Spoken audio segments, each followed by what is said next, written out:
Bueno, el día de hoy vamos a hablar sobre la bendición de Dios.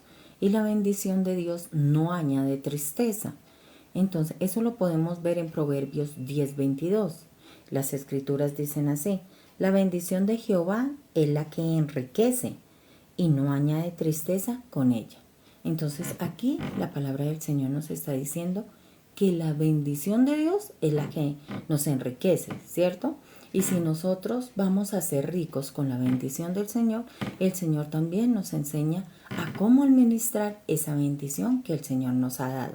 ¿Cómo lo podemos ver? O vamos a poner un ejemplo. Ejemplo, nosotros estamos pagando un arriendo a una hermosa persona, a personas maravillosas que nos dan el privilegio de estar en su casa por un alquiler, ya sea por una pieza, un apartamento, un primer piso o toda la casa, ¿cierto?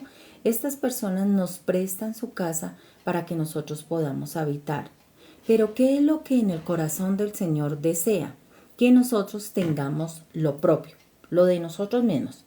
Entonces dice el Señor, te ayudaré para que puedas sacar un crédito a un banco para que puedas adquirir tu casa. Entonces uno dice, pero ¿cómo es posible que el Señor vaya a hacer eso?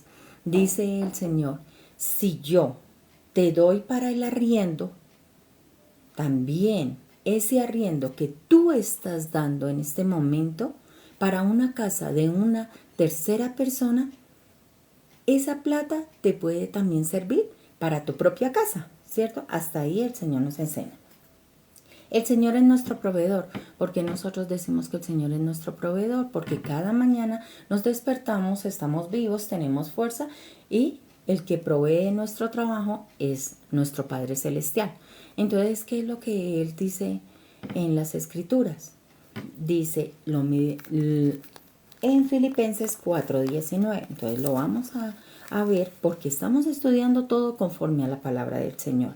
Entonces en Filipenses 4:19 dice, mi Dios pues suplirá todo lo que os falte conforme a sus riquezas en gloria en Cristo Jesús.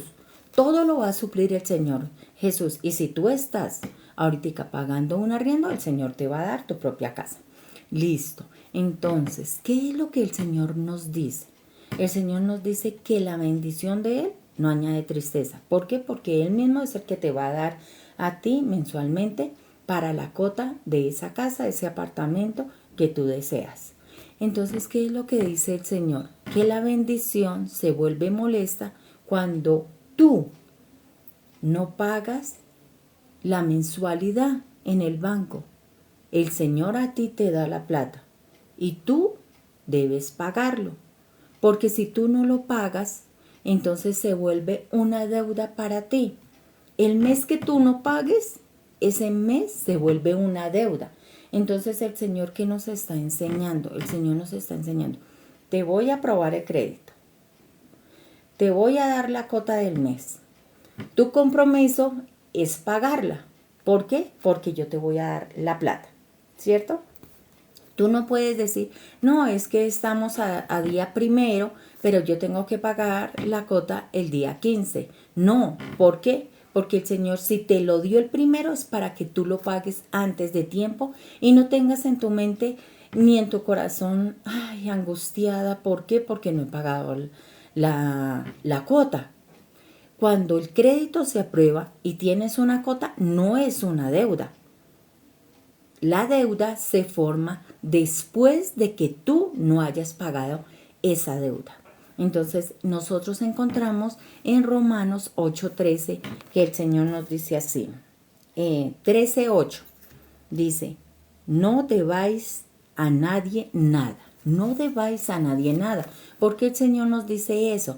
¿Por qué? Porque el Señor es el que suple nuestras necesidades. Entonces esa es la riqueza que el Señor nos quiere dar, que si nosotros hoy estamos pagando un arriendo a un tercero, el Señor dice, yo te voy a dar tu propia casa y tú esa plata que estabas invirtiendo en la cuota, la vas a invertir en tu propia casa. Entonces le damos gracias al Señor porque hoy hemos aprendido cosas maravillosas. Que Dios los bendiga. Chao, chao. Bye, bye. Que Dios te bendiga.